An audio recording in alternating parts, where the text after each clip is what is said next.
मेरी बीवी नाराज रहने लगी। हल्का हल्का तो उसने मुझे कहना शुरू किया, फिर जलाल में आ गई और एक दिन मुझे कहने लगी, अगर आज नाना कुछ लेके आए तो बच्चे लेके मेके चली जाऊंगी। आप फरमाते मैं बड़ा परेशान हुआ, निकल गया फजर पढ़ के काम की तलाश में। मैंने जोहर तक तलाश किया लेकिन मुझे काम न मिला। आप फरमाते नहर फुरात के किनारे तपती हुई रेत पे मैं बैठा था तो मेरे दिल में ख्याल आया, बंदों की मजदूरी नहीं मिलती तो आज अल्लाह की न कर ले, आज अल्लाह की मजदूरी न करे। आप फरमाते मैंने गरम रेत से तयम्मुम किया, वुजू किया वहीं फुरात, और गरम रेत पे कपड़ा बिछाया तो नफल पढ़ने शुरू कर दिए। जोर से असर तक नफल पढ़े, जोर से। चले मैं एक दुआ करता हूं, आप आमीन कहना।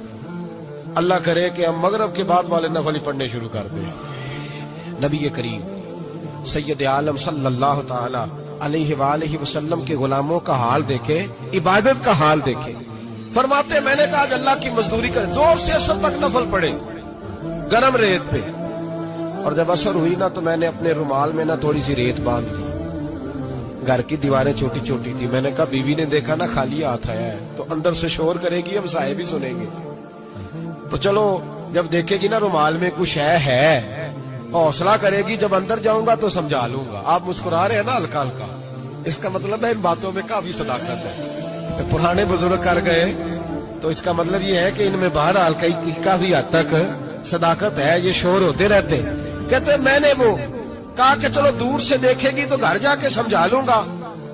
आप फरमाते पहले मेरी बीवी दरवाजे पे बैठी रहती थी, बच्चे बैठे रहते थे, मुंतजिर होते थे कि कुछ लेके आए, घर में फाका होता।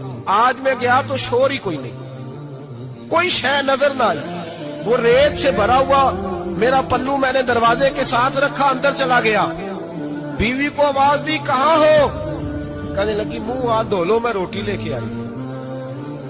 हाथ धो गई, रोटी किधर से आई? इस घर में तो फाके थे, खाना किधर से आया? कहते रोटी लाई, सलाद भी लाई, दूध भी लाई, उस जमाने में जो नेमतें थी फल भी लाई, सारा आ गया। मैंने घूर के देखा, मैंने कहा किधर से आया ये सारा कुछ? कहाँ है बच्चे?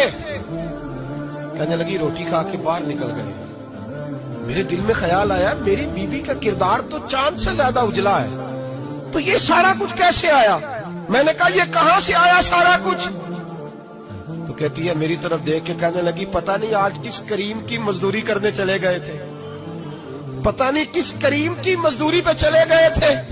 जोर हुई है तो उसने अनाज की बोरियां भेजी है, चावल भेजे हैं, फल भेजे हैं, इतना कुछ भेजा है कि मेरे घर में रखने को जगह ही कोई नहीं। ये कहते कहते उठी और कहने लगी पहले ही बड़ा आया था, अब और क्या लाए हो?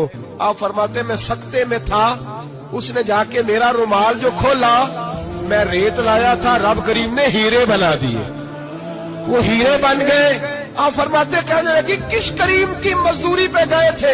फरमाते मैं उठा और कच्ची जमीन पे सर सजदे में रखा। मैंने कहा मालिक मैं सारी जिंदगी दुनिया राजी करता रहा, लोगों के दरवाजों पे खड़ा रहा, ताल्लुकात बनाकर थोड़ी सी रोजी के लिए जद्दोजहद करता रहा, धुतकारा गया, सताया गया। मौला मैं तो तेरे दरवाजे पे आज आया हूँ, पूरी दिहाड़ी भी नहीं लगाई, जोर से सब ड्यूटी की है। अल्लाह तेरी थोड़ी मजदूरी का इतना अजर मिलता है? खुदाया तो इतना नवाजता है। फरमाया अल्लाह मैं मेहनत भी करूंगा, काम भी करूंगा, लेकिन दुनिया की मजदूरी थोड़ी करूंगा, मालिक तेरी इबादत ज्यादा करूंगा।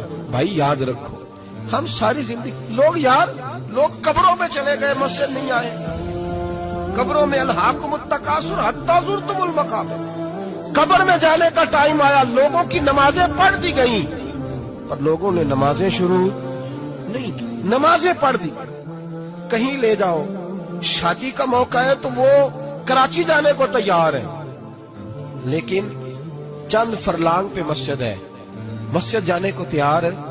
अल्लाह के वली की अलामत है, वो इबादत गुजार होता है। और जो ना नमाज पढ़े ना नमाज पढ़ाए वो जिंदीक तो हो सकता है, पीर हो सकता, मैं जिम्मेदारी से कह रहा हूँ, जिंदीक तो हो सकता है पर पीर हो सकता बिल्कुल बेदीन है, बल्कि बददीन है, पीर हो सकता। इसलिए कि अल्लाह के वली की अलामत यह है कि उसके चेहरे पर इबादत की रोशनी होती है।